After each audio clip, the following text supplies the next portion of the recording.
Et pendant que nous étions en train de partir, et quand l'ami à ma maman est venu, on m'a délié et nous sommes partis à l'hôpital.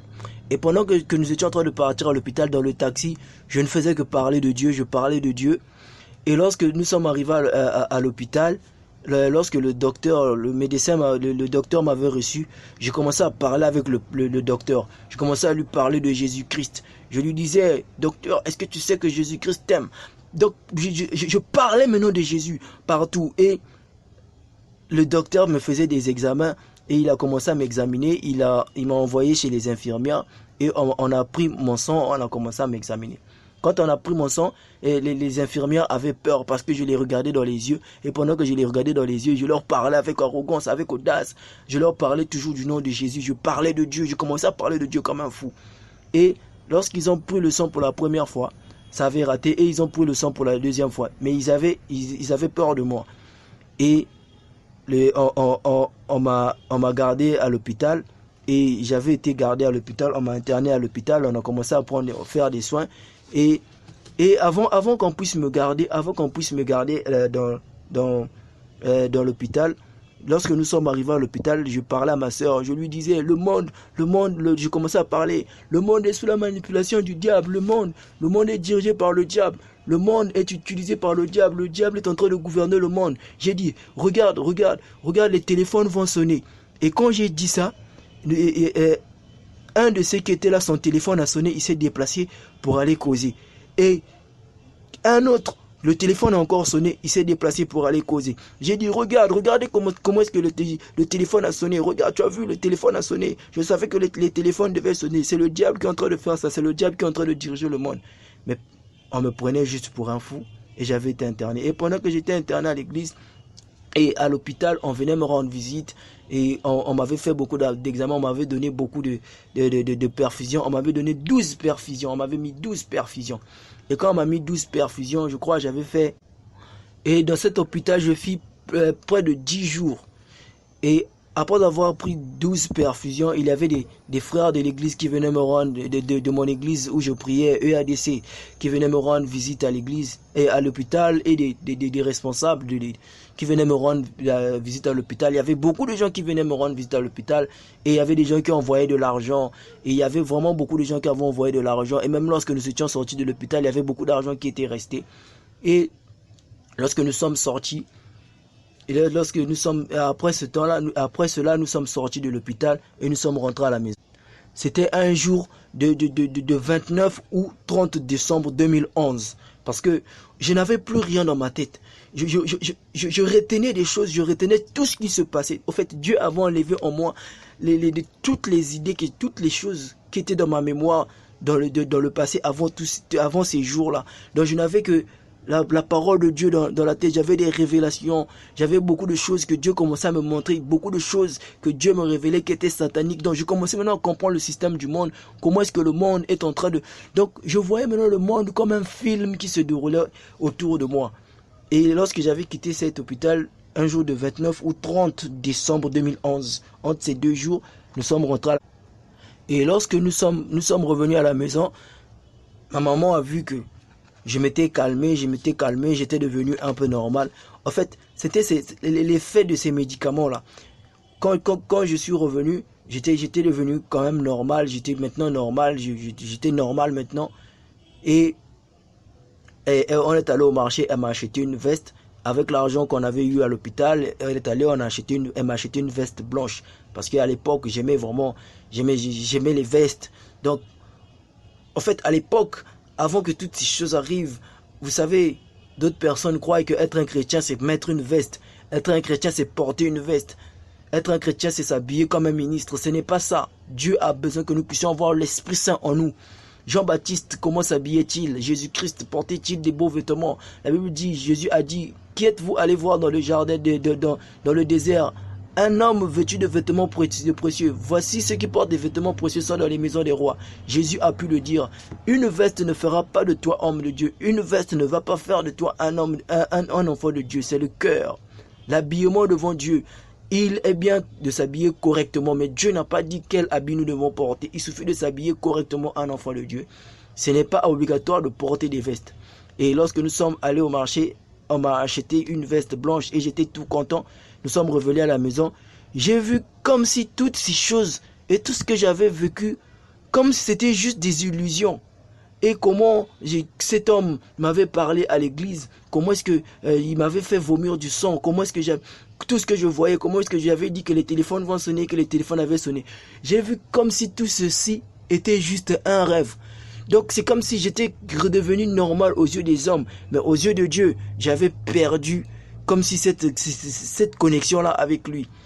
Et j'étais redevenu normal. Parce que la Bible dit la folie des hommes, la sagesse de Dieu est folie pour les hommes et la sagesse des hommes est folie pour Dieu. Donc j'étais devenu sage dans le Seigneur, mais lorsque j'ai pris ces perfusions et ces médicaments-là, c'est comme si ça m'a fait tout oublier. Et lorsque je suis revenu, il y avait des frères et des amis, mes amis à moi, et mes frères de l'église qui venaient me rendre visite. Et d'autres étaient contents de me voir que j'étais revenu à pied, j'avais maintenant les pieds sur terre. Ils étaient maintenant contents de me voir. Mais après avoir beaucoup pissé, je pissais maintenant beaucoup. Et quand je pissais, je sentais l'odeur des perfusions qu'on m'avait donné à l'église, à l'hôpital. Et lorsque je pissais, je sentais l'odeur, mes urines sentaient l'odeur des perfusions. Après avoir pissé, je pissais beaucoup. Quand je pissais beaucoup, j'ai senti que la connexion commençait à revenir un peu. Je sentais maintenant que je commençais encore à croire aux choses que j'avais vécues avant de sortir de l'hôpital, avant d'aller à l'hôpital. J'ai commencé maintenant à croire encore à toutes ces choses que j'avais eu à vivre. Et un soir, tout ce que j'ai eu à vivre, toutes ces choses se sont déroulées au moins, ça a pris au moins plus de 6 mois ces choses. Ça a pris au moins, non, plus de 4 mois. Plus de 4 mois toutes ces choses. Toute cette tribulation a pris plus de 4 mois. Et un soir, un frère du même village que ma mère était venu rendre visite à ma mère comme par coïncidence. Et lorsqu'il est arrivé, et lorsqu'il m'a vu, et il était venu pour prendre le numéro du petit frère à ma mère. Et lorsqu'il m'a vu, il a commencé à parler sur ma vie, que non, ton fils sera beaucoup utilisé, ça sera un homme de Dieu, Dieu va l'utiliser, c'est l'esprit de Dieu qui veut de lui, Dieu va l'utiliser. Et il a dit à ma mère, tu dois l'emmener dans les églises de Bizinga. Ce sont un peu des groupes de prière. Des groupes de prière, chez nous on appelle ça des Bizinga. Et il lui a demandé de m'emmener dans les églises de Bizinga. Et après cela, et ensuite il dit à ma mère que l'histoire de mon histoire se trouvait dans 1 Roi chapitre 1, dans le livre de 1 Roi chapitre 1. Et après, effectivement, pendant tous ces temps-là, je n'avais plus de désir sexuel. Et je m'étonnais de savoir comment est-ce que... Et quand j'avais jamais su cela, et quand je suis allé lire le livre de 1 Roi chapitre 1, j'ai compris quelque chose. Et au fait, tout ce temps-là, je n'avais plus de désir sexuel. Je ne brûlais plus, disons, par rapport au terme de la Bible. Et il avait dit beaucoup, il avait eu à dire beaucoup de choses sur ma vie. Et lorsqu'il a eu à dire beaucoup de choses sur ma vie, il a eu aussi à dire à ma mère que je ne devais plus aimer les beaux vêtements, que je devais devenir humble, que je devais devenir une personne simple qui n'aime pas les beaux vêtements et toutes ces choses, tout ce qui est de luxe. Et après qu'il ait dit toutes ces paroles, il vint une période où je n'aimais plus les beaux vêtements. Je n'aimais plus, après, plus tard dans le témoignage, vous allez comprendre que quand le moment glorieux est arrivé, je n'aimais plus les beaux vêtements, je n'aimais plus tout ce qui attire, je n'aimais plus tout ce qui plaît au regard. Et il avait eu à dire beaucoup de choses. Et après cela, j'essaie de dire ici que j'avais eu à faire un rêve avant que ce jour puisse arriver. Et dans ce rêve-là, j'étais là, dans mon rêve, j'étais là, je voyais les nuages. Et dans ce rêve, quand je voyais les nuages, pendant que j'étais en train de regarder les nuages, une voix était en train de me... Pendant que je regardais les nuages, je vis un visage, le visage d'une personne avec la barbe. Et cette personne-là était un noir. C'était un noir dans les nuages et son visage sortait dans les nuages. Et une voix est en train de me dire, tu as vu le Seigneur Jésus-Christ. Tu as vu le Seigneur Jésus-Christ. Tu as vu le Seigneur Jésus-Christ. Et lorsque je me suis réveillé, je me suis posé des questions. C'est quel genre de rêve ça, Seigneur? Tu as vu le Seigneur Jésus-Christ, mais Jésus n'est pas noir, il est blanc. Et Jésus, au ciel, il n'a pas un corps de chair, il a un corps de gloire. Mais comment est-ce que je peux voir le visage d'un noir avec la barbe et cette voix-là puisse me dire, tu as vu le Seigneur Jésus-Christ. Je n'avais pas compris le rêve. Et comme je n'avais pas compris le rêve, j'avais laissé passer. Et pendant que ce monsieur-là est en train de me parler que je ne devais plus aimer les beaux vêtements et toutes ces choses qu'il avait prophétisées sur ma vie, avant de partir, il a dit, je vais venir ici un autre jour, je viendrai te voir. Et quand je viendrai te voir, je vais t'emmener un frère, un jeune, il est aussi jeune comme toi. Et je vais te l'emmener, vous allez partager sur la parole de Dieu. Et après cela, il s'en a. Et lorsque ce frère à ma mère, lorsqu'il était parti, après un autre jour, il est revenu avec le frère qu'il m'avait promis qu'il devait emmener. Et ce frère-là priait dans une église assemblée. Lui, il priait dans une église assemblée, mais celui qui était venu avec lui, qu'il avait emmené chez moi, avait une église de Bizinga où il partait prier. Et après cela, ce frère qui était venu avec ce monsieur-là commençait maintenant à me parler de la parole de Dieu. On commençait à se changer sur la parole de Dieu. Mais sa vision et sa version sur la parole de Dieu et ma version n'étaient pas pareilles. On commençait un peu à avoir on se contredisait un peu sur certains points.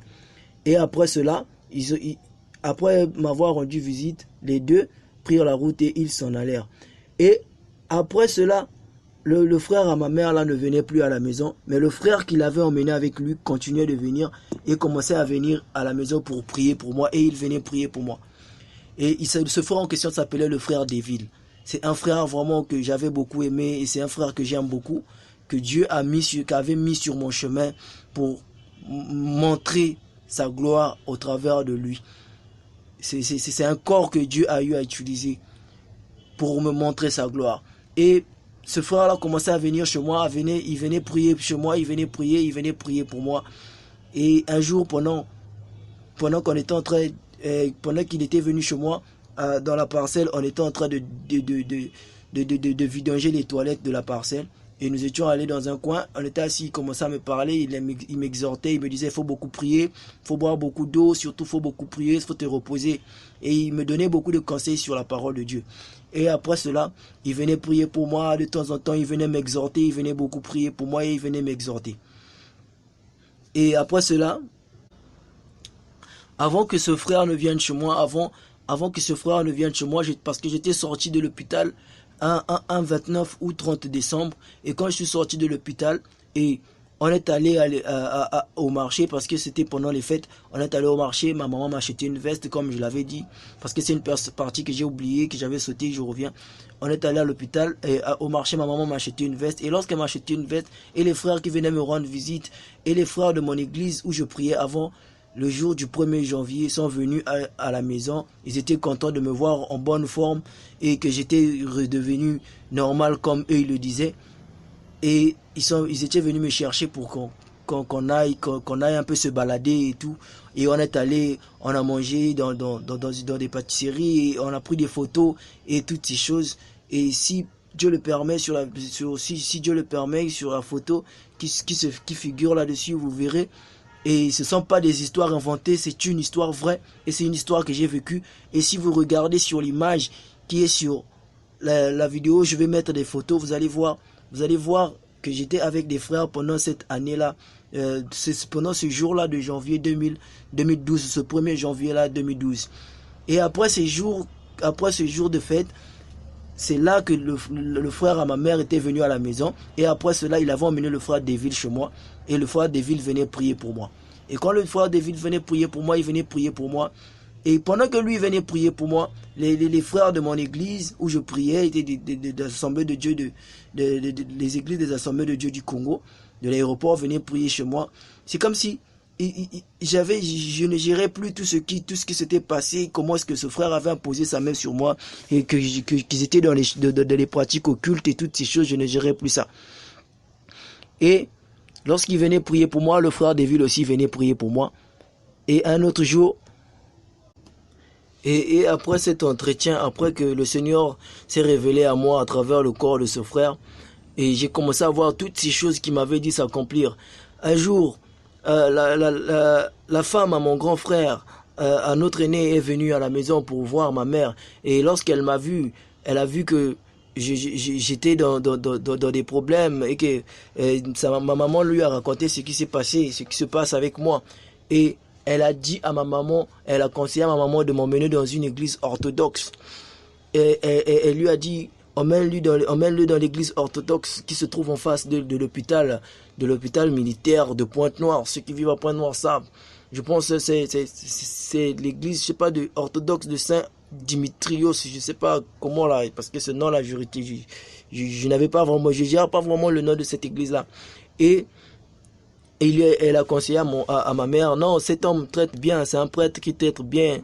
Et ma maman aussi, vu qu'il y avait aussi mon oncle qui avait quitté Brazzaville et qui était venu chez nous qui avait laissé ses études, il était venu pour soutenir sa sœur afin de m'aider et de porter secours à sa sœur. C'était l'oncle, c'était celui qui a suivi ma mère. C'était mon oncle. Et lorsqu'il était venu, là, comme mon oncle était arrivé, et lorsque je l'avais vu, j'avais commencé à parler sur lui. J'avais prophétisé sur lui. Je lui avais dit, toi, tu seras le premier riche de notre famille. Toi, tu seras le premier riche de notre famille. J'espère bien que tu es en train de le voir déjà. Dieu est en train de bénir. Dieu est en train de te bénir. Il est en train de bénir ton travail. Je sais que tu es en train de le voir. Et il commençait à sourire. Après, il a dit en langue maternelle. Il a dit en langue maternelle. Non, cet enfant est en train de dire les vraies choses. Ce qu'il dit là est vrai. Et jusqu'à aujourd'hui, Dieu l'a béni, il a maintenant beaucoup d'argent, voilà. Et il était en train d'aider ma mère. Et quand la femme de mon oncle, de mon grand frère a proposé qu'on aille dans l'église, dans l'église orthodoxe, et c'est mon oncle qui s'est chargé de m'emmener dans cette église. Et lorsqu'on est parti dans cette église-là, le prêtre là ne voulait pas nous recevoir. Et dès qu'il m'avait seulement vu, il ne voulait pas nous recevoir. Toutefois, quand on partait là-bas, il ne voulait pas nous recevoir. Un autre jour, on est parti, il a accepté de nous recevoir. Et ce qui s'est passé avec ce prêtre-là, il recevait tout le monde. Et lorsque c'était à notre tour, il entrait et sortait, il entrait et sortait, il entrait et sortait, il entrait dans son bureau et il sortait. Et quand il est entré dans son bureau pour la dernière fois, et quand il est sorti, il m'a regardé dans les yeux. Et lorsqu'il m'a regardé dans les yeux, j'ai vu qu'il essayait de m'influencer avec ses yeux. Et une fois, il est rentré dans son bureau, il nous a appelés. Et lorsqu'il nous a appelés, on est rentré dans le bureau, moi, ma mère et mon oncle. Et lorsqu'il nous a reçus, il a commencé à s'entretenir avec ma mère et mon oncle, commencé à leur poser des questions. Qu'est-ce qui arrive à votre enfant? Ils ont commencé à raconter, non, il fait un peu des choses bizarres, il a un peu des agitations, il a un peu des troubles. Et il a commencé à leur parler, non, cet enfant, c'est juste l'affection de son père qui lui manque, parce que j'ai pas grandi avec mon père. C'est l'affection de son père qui lui manque. Il a commencé à dire un peu des choses qui ne sont même pas bibliques, des choses qui sont hors de la parole de Dieu, qui n'ont rien à voir avec la parole de Dieu. Et quand il était en train de parler, je me suis avancé, je lui ai demandé, pasteur, je lui ai dit, pasteur, il m'a dit oui, il m'a regardé en souriant. Après, je lui ai dit, vous servez quel Dieu? Et il m'a regardé tout en riant. Il a dit à ma mère et à mon oncle, votre enfant là,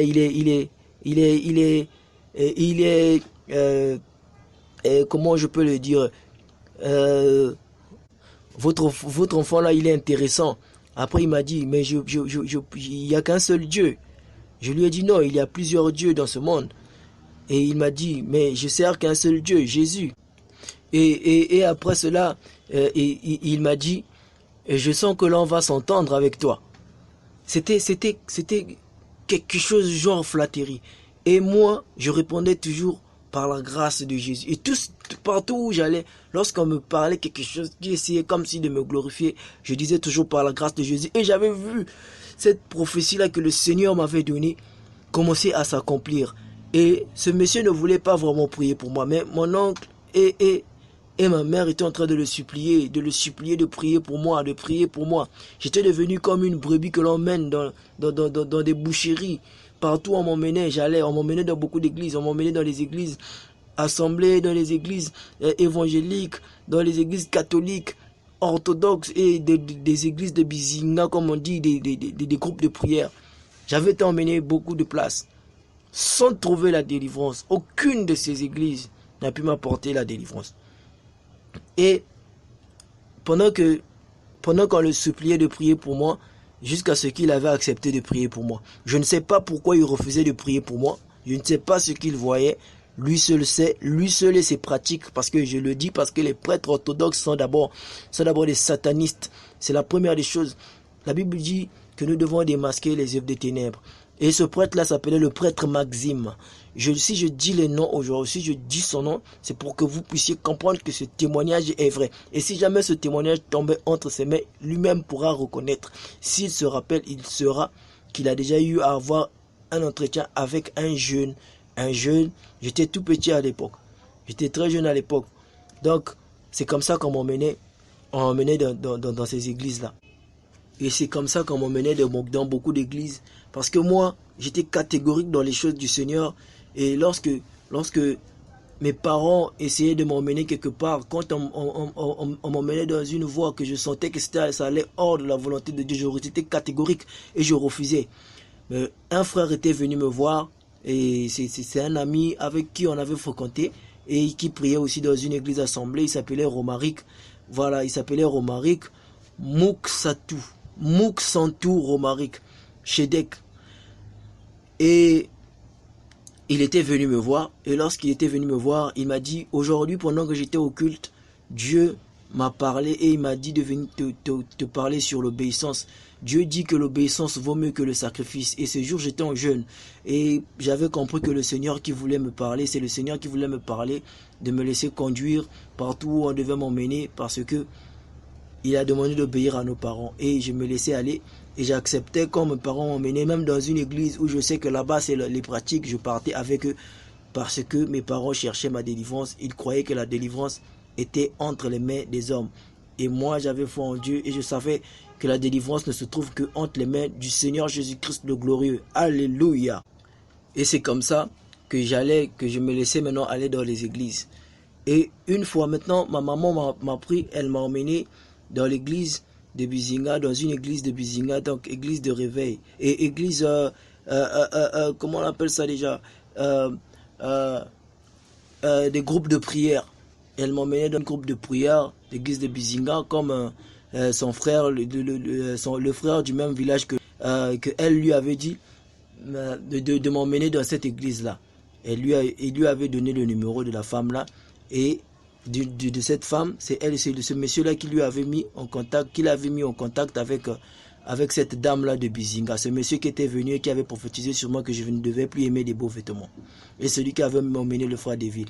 Et lorsque ils ont pris contact, nous sommes allés chez cette dame-là, on a causé avec elle chez elle à la maison, et elle a donné une liste à ma maman des choses qu'elle devait acheter dans les boutiques où on vend des ustensiles de prière, je ne sais pas, des prières démoniaques. Parce que j'ai dit que ce sont des prières démoniaques, parce qu'aucune chose ne peut délivrer si ce n'est le nom de Jésus-Christ, par la puissance du nom de Jésus. Et elle est allée, elle a acheté des sels et beaucoup de choses qu'on lui avait recommandées. Elle est allée donner ça à cette femme-là. Et lorsqu'elle est allée donner ça à cette femme, ça c'était avant que mon oncle ne puisse venir. Et lorsqu'elle est allée donner ça à cette femme lui a recommandé de mettre ça dans l'eau et toutes ces choses, de me laver avec. Et quand nous sommes revenus à la maison, j'avais été lavé avec ça. Et lorsque j'avais été lavé avec cette eau, toute cette nuit, je ne pouvais pas dormir. J'avais fait des cris. Ces esprits, je ne sais pas, ces esprits venaient d'où. Et ces esprits-là qui étaient en moi, c'est comment que j'avais eu à faire, des scarifications que j'avais eu à faire. Parce que lorsque j'étais un païen,